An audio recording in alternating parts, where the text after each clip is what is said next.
नमस्कार।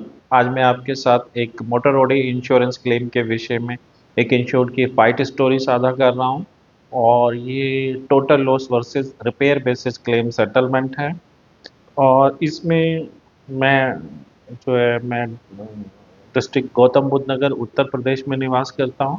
और मेरे पास में गाजियाबाद डिस्ट्रिक्ट है उत्तर प्रदेश में। और वहाँ एक महिला रहती हैं वहाँ डिस्ट्रिक्ट गाजियाबाद के गांव में। और उनके उनके हस्बैंड भारतीय थल सेना इंडियन आर्मी में कार्यरत हैं। और कहीं दूर उनकी पोस्टिंग है। उनके पास एक हुंडई की i20 गाड़ी है जो 2018 मॉडल है। और 2018 में इन्होंने खरीदी थी। तब से इन्हीं के पास है और बहुत काम चली हुई। और इस गाड़ी का इस गाड़ी का 3/8 यानी 3 अगस्त 2025 को एक एक्सीडेंट हुआ। गाड़ी का इंश्योरेंस था, zero depreciation add on coverage थी। और जो भी कवरेज होती हैं कंज्यूमेबल जो मतलब एड ऑन कवरेज हैं वो भी थी। और सब इन्होंने गाड़ी को जब एक्सीडेंट हुआ तो एक डीलर हुंडई की डीलर वर्कशॉप पे इस गाड़ी को भिजवाया और क्लेम संबंधित आवश्यकताओं को पूरा किया। और वर्कशॉप ने बीमा कंपनी को क्लेम इंटीमेट किया। एक निजी क्षेत्र की बीमा कंपनी से इनकी गाड़ी का बीमा था। और जो इनके हस्बैंड का भतीजा है वो इस सब प्रोसेस को कर रहा था और उसी से एक्सीडेंट हुआ था। इवन उसको इस दुर्घटना में चोट भी आई थी। इस गाड़ी की आईडीवी 2,88,000 थी। गाड़ी जब हुंडई डीलर वर्कशॉप पे गई उन्होंने 3 लाख से इस गाड़ी की आईडीवी से भी ज़्यादा का रिपेयर एस्टिमेट बनाया। और उसके साथ सभी संबंधित आवश्यकताओं के साथ बीमा कंपनी को क्लेम की सूचना दी।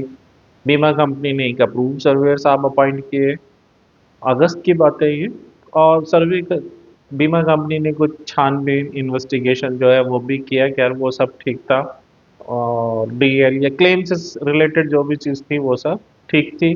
बस ये था कि इस गाड़ी की आईडीवी 2,88,000 थी। और जो डीलर वर्कशॉप ने जो एस्टिमेट दिया वो इससे ज़्यादा था। तो बीमा कंपनी ने या उनके जो अपॉइंटेड अप्रूव सर्वेयर साहब हैं उन्होंने कहा ये क्लेम टोटल लॉस है और इस गाड़ी को बेचकर और ये क्लेम को सेटल टोटल लॉस बेसिस पे सेटल किया जाएगा।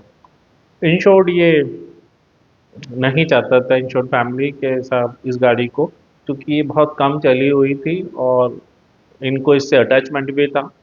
तो इन्होंने साहब जो इनकी फैमिली ने इस गाड़ी को हुंडई डीलर वर्कशॉप से एक दूसरा हुंडई जो ऑथोराइज सर्विस सेंटर वर्कशॉप थी वहाँ पर इस गाड़ी को भेजा और एक नया एस्टिमेट तैयार करवाया।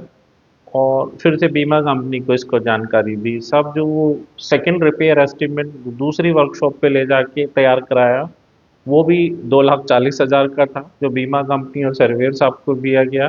बीमा कंपनी ने फिर से कहा साहब ये तो 75% ऑफ आईडीवी से ज़्यादा है तो क्लेम कंस्ट्रक्टिव टोटल लॉस है और टोटल लॉस बेसिस पे सेटल किया जाएगा। इसके बाद साहब ये चूंकि चाह नहीं रहे थे इन्होंने काफ़ी रिक्वेस्ट की। तो सर्वेयर साहब ने कहा भाई ठीक है।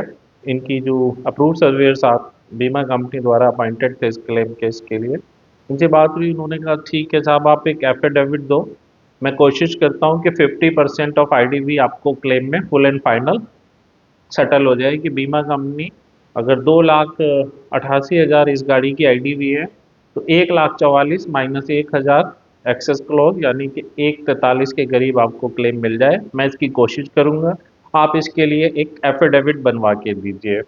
इंश्योर्ड ने वो एफिडेविट भी बनवा कर दे दिया। लेकिन इसके बाद भी बीमा कंपनी या अप्रूव सर्वेयर साहब इसके के लिए कोई अप्रूवल नहीं दिया। ये सिर्फ मतलब जवानी तक था, राइटिंग में कुछ नहीं था। इसके बाद साहब कि करीब किसी ने किसी तरीके से इनको मेरे विषय में जानकारी मिली। और इन्होंने जो इंश्योर्ड के हस्बैंड के भतीजे हैं उन्होंने मुझसे मेरा और उनका संपर्क हुआ किसी माध्यम से। और फिर साहब मैं इस गाड़ी को देखने के लिए जहाँ ये गाड़ी खड़ी थी वहाँ पे गया, गाड़ी को देखा। और क्लेम के विषय में जानकारी ली। गाड़ी में ठीक अच्छा नुकसान था वैसे, एयर बैग्स खुल गए थे, फ्रंटल इम्पैक्ट था। और तो मैंने वर्कशॉप से पूछा, साहब आप इसको 75% ऑफ आईडीवी, यदि इसकी आईडीवी 2,88,000 है तो लगभग 2,16,000 75% ऑफ आईडीवी होगा, क्या ये गाड़ी उससे कम में रिपेयर हो सकती है? तो वर्कशॉप वाले ने कहा हाँ साहब, हम इसको 2.25 लाख तक में रिपेयर कर देंगे। तो मैंने कहा सब, जब 2.25 लाख तक में आप रिपेयर कर दोगे तो आपने ये एस्टिमेट 2,40,000 का क्यों दिया? कह रहे साहब वो हो गया गलती से। तो मैंने पूछा फिर साहब कैसे ये रिपेयर करोगे? तो उन्होंने कहा कुछ सामान हम सेकेंड हैंड, जैसे एयर बैग्स हैं या कुछ और सामान है, ये सेकेंड हैंड भी मिल जाते हैं गाजियाबाद में, वो लाएंगे और डालेंगे, डाल देंगे, तो इस तरीके से गाड़ी 1.5 पौने 2 लाख रुपए में रिपेयर हो जाएगी। तो मैंने कहा ठीक है। इसके बाद इनकी तरफ से, इंश्योर्ड की तरफ से बीमा कंपनी को मेल डलवाई गई और उसमें लिखा कि साहब ये जो पहले दो एस्टिमेट गए ये ज़्यादा थे, एक्चुअल में गाड़ी में इतना खर्च नहीं है, और गाड़ी का खर्च लगभग 1,75,000 है, जो लगभग 61-62% ऑफ आईडीवी है। तो साहब इसको, ये पार्शियल लॉस क्लेम है और रिपेयर बेसिस क्लेम सेटलमेंट के लिए आप अप्रूवल दीजिए। इसके बाद साहब बीमा कंपनी से मेल आई कि साहब दो एस्टीमेट तो पहले मिल चुके हैं, और जिस जो 75% ऑफ आईडीवी से ज़्यादा थे, लेकिन यदि आप फिर भी कह रहे हैं तो आप जो वर्कशॉप जहाँ भी गाड़ी खड़ी है वो वहाँ का एक रिपेयर एस्टीमेट दीजिए। उसके बाद साहब फिर एक रिपेयर एस्टीमेट तैयार कराया गया और वर्कशॉप से कहा गया भाई 75% ऑफ आईडीवी के अंदर ही अंदर होना चाहिए, और जितना जो एक्चुअल है लगभग वही लेके चलना है। खैर वर्कशॉप ने 1,75,000 या 1,85,000 के आसपास, 1,78,000, हाँ 1,78,000 का रिपेयर एस्टिमेट दिया। वो बीमा कंपनी को भेजा गया, बीमा कंपनी ने उस रिपेयर एस्टिमेट को अप्रूव सर्वेयर साहब को भेजा। अप्रूव सर्वेयर साहब ने फिर मेल की कि साहब ठीक है, ये रिपेयर एस्टिमेट जो है इसके हिसाब से लगभग 61% में गाड़ी रिपेयर हो जाएगी, और अब बीमा कंपनी 50% क्लेम देगी और इसके लिए इंश्योर्ड कंसेंट दे। तो साहब ये मेल जो अप्रूव सर्वेयर साहब की थी वो बहुत अजीब थी कि भाई 50% के लिए किस पद का, जबकि रिपेयर बेसिस पे यदि पार्शियल लॉस क्लेम है तो रिपेयर बेसिस पे अप टू 75% ऑफ आईडीवी यानी 2,16,000 तक का क्लेम मिलना चाहिए। और जबकि सर्वेयर साहब खुद अपनी मेल में 61% खर्च बता रहे हैं, तो फिर तो ये तो सिंपल ही पार्शियल लॉस क्लेम है और जिसे रिपेयर बेसिस पे सेटल होना चाहिए। तो इस यही सब बातें को रखते हुए फिर से इंश्योर्ड की ओर से बीमा कंपनी को मेल की गई, और लेकिन बीमा कंपनी सब एग्री ना बोले, हम तो आपने एफिडेविट भी दिया है और 50% के लिए, अब वो पुराना एफिडेविट जो दिया था अब वो बीमा कंपनी पिक्चर में लाई। हमने कहा साहब वो तो हमने मजबूरी में, चूंकि जो सर्वेयर साहब हैं उन्होंने कहा तो इसलिए दिया, वरना हम तो नहीं चाहते।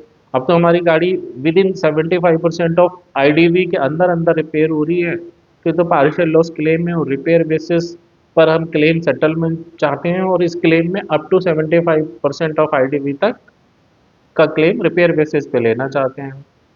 बीमा कंपनी साहब तैयार ना हो, वो कहने कुछ और कहने लगी। इसके बाद जो डिसाइसिव, जो सबसे इम्पोर्टेंट जो निर्णय था, गाड़ी को ये पहले ही तय कर लिया था कि गाड़ी को रिपेयर कराने का डिसीजन हम यानी इंश्योर्ड लेंगे। उसके बाद हमने साहब बीमा कंपनी को इन्फॉर्मेशन दी मेल पर और सर्विस साहब को कि ये गाड़ी का रिपेयर खर्च 75% ऑफ आईडीवी से कम आएगा, और इसलिए इस गाड़ी को रिपेयर कराने का हम निर्णय ले रहे हैं। बीमा कंपनी या अप्रूव सर्वियर साहब चाहें तो इसे चेक कर सकते हैं।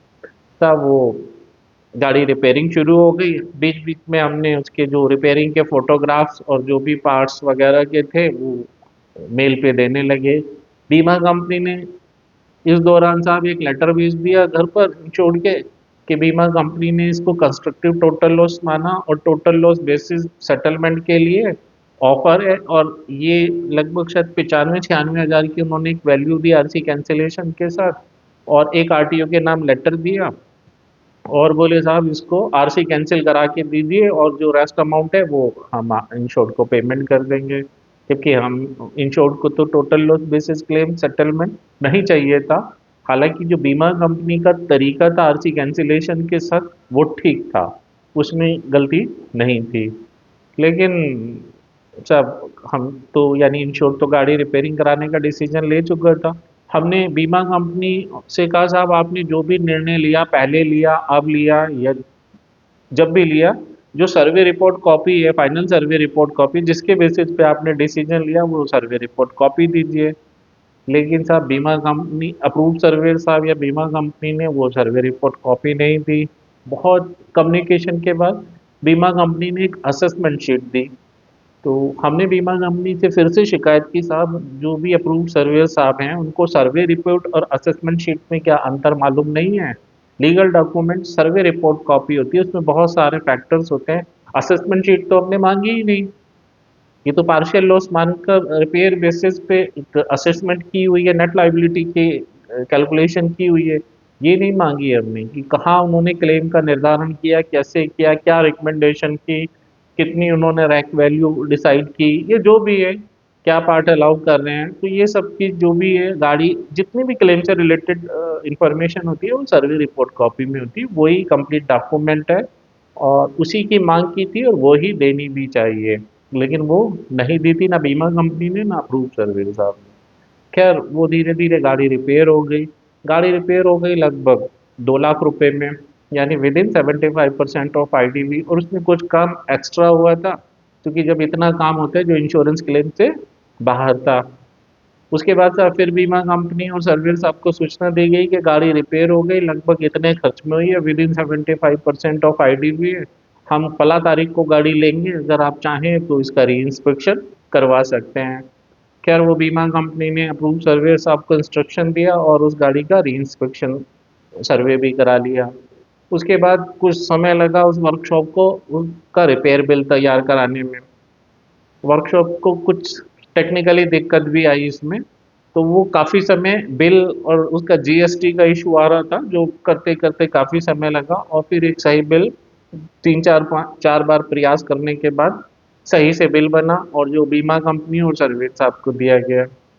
उसके बाद साहब बीमा कंपनी ने अपना जो टोटल लॉस, जो सीटीएल क्लेम माना था टोटल लॉस बेसिस पे सेटल कर रहे थे, वो डिसीजन को बैकआउट किया और उन्होंने फिर पार्शियल लॉस क्लेम मानकर रिपेयर बेसिस पे ये क्लेम सेटल किया। लगभग 1 लाख 1 लाख 1,85,000 प्लस 1,500, यानी कि 1,85,000 तो 1,85,000 था या 86 कुछ जो भी था, मतलब कुल मिला के इंश्योर्ड को 1,87,000 के अराउंड पेमेंट किया, जो इंश्योर्ड को किया, वर्कशॉप को नहीं किया। मतलब कैशलेस क्लेम फैसिलिटी नहीं थी। इंश्योर्ड को 1,87,000 रुपये मिल गए, जो पहले बीमा कंपनी ज़बरदस्ती टोटल लॉस कर रही थी। और शायद पहले इस गाड़ी को विद रजिस्ट्रेशन सर्टिफिकेट, क्योंकि गाड़ी बहुत कम चली हुई थी और अच्छे दाम पे ये बिक जाती, और फिर जो पैसे होते 2,88,000 में गाड़ी बेचने के बाद वो बीमा कंपनी देकर निपटाने के मूड में थी। लेकिन चूंकि इंश्योर को अपनी गाड़ी से लगाव था, उसने एक वर्कशॉप से दूसरी और दूसरी से फिर एक तीसरी मल्टी ब्रांड वर्कशॉप में गाड़ी को शिफ्ट किया। तीसरा एस्टिमेट दिया, विद इन 75% ऑफ आईडीवी दिया, गाड़ी रिपेयरिंग का डिसीजन लिया और गाड़ी विद इन 70 पुराने और नए पार्ट्स के साथ गाड़ी को रिपेयर कराया। सब कुछ इंफॉर्मेशन दे के कराया, बिल भी उसी के अकॉर्डिंग पुराने और नए के दिया, और जिसे अल्टीमेटली लास्ट में बीमा कंपनी ने अप्रूव किया और उसके हिसाब से लगभग 1,87,000 रुपये का क्लेम इंश्योर्ड को दिया। तो इंश्योर्ड को तो मतलब जो चाहिए था वो हो गया, गाड़ी रिपेयर हो गई, क्लेम मिल गया, तो अपना सब ठीक हो गया। और इसमें मेरी भी भूमिका रही, प्रोफेशनली मैं उनके साथ जुड़ा हुआ था और बड़ा अच्छा लगा कि मैं अपनी सेवाओं से मतलब अपनी कंसल्टेंसी के थ्रू जो सही और गलत का अंतर कर सका, और जिस वजह से मतलब मेरा भी कुछ योगदान रहा क्लेम मिलने में, तो मुझे भी बहुत खुशी हुई। तो ऐसा आजकल ये इस तरीके के क्लेम मतलब विवाद बहुत होते हैं जहाँ इंश्योर्ड रिपेयरिंग चाह रहा होता है अपनी गाड़ी को और बीमा कंपनी उसको ज़बरदस्ती टोटल लॉस कि टोटल लॉस बेसिस पे क्लेम को सेटल कर रही होती है। तो लेकिन अगर देखा जाए, जैसे ये गाड़ी विद इन 75% ऑफ आईडीवी तक में रिपेयर से काफ़ी कम में रिपेयर हो गई, क्योंकि ज़रूरी नहीं है गाड़ी को डीलर के ही ठीक कराएं, बाहर लोकल मार्केट पे पुराने से नए से आप 75% ऑफ आईडीवी से कम में रिपेयर कराते हैं तो वो पार्शियल लॉस क्लेम होता है। और इसमें भी ऐसा ही हुआ, और इंश्योर गाड़ी रिपेयर हुई, और आज वो गाड़ी अपना उनके पास बढ़िया तरीके से चल रही है। तो आज का वीडियो बस यही जानकारी थी। कभी भी अगर आपके या आपके परिचित की ऐसी कोई स्थिति का सामना करना पड़े तो थोड़ा सा जानिए, थोड़ा सा समझिए, राइटिंग में कम्युनिकेशन कीजिए। Survey report approve surveyor appointed जो भी इंश्योरेंस कंपनी की ओर से उनकी जानकारी मांगिए, उनसे मेल पर सर्वे रिपोर्ट कॉपी मांगिए, जो भी डिटेल है वो राइटिंग में मांगिए। और अगर आप सेटिस्फाई नहीं होते और आपको ठीक नहीं लग रहा है तो आप उसके लिए शिकायत कीजिए। और अगर आप लगता है कि आप विद इन 75% ऑफ आईडीवी तक रिपेयर करा सकते हैं तो आप अपनी जिम्मेदारी पे गाड़ी को रिपेयर कराने का डिसीजन लीजिए। और जब गाड़ी रिपेयर हो जाएगी तो हाथ कंगन को हाथ कंगन को आरसी क्या, पढ़े लिखे को फारसी क्या। जब खर्ची 75% से कम होगा तो बीमा कंपनी को क्लेम पार्शियल लॉस क्लेम मानकर रिपेयर बेसिस पर देना ही होगा। बाई चांस अगर कोई दिक्कत भी आ जाए, बम वैसे आती नहीं है लेकिन कोई आ जाए, तो फिर आप बीमा लोकपाल जा सकते हैं। और अगर बीमा लोकपाल में भी दिक्कत आ जाए भाई, पता नहीं कौन कैसे साहब मिल रहे हैं, तो फिर आपको कंज्यूमर कोर्ट जाना पड़ेगा, लेकिन इसके चांस बहुत बहुत कम होते हैं। मोस्टली कंपनी शुरू में जो जब खर्च आ जाएगा और वास्तविक स्थिति स्पष्ट हो जाएगी तभी क्लेम को सेटल कर देंगी। तो आज का ये वीडियो मैसेज है, अब इसको विराम करते हैं। नमस्कार।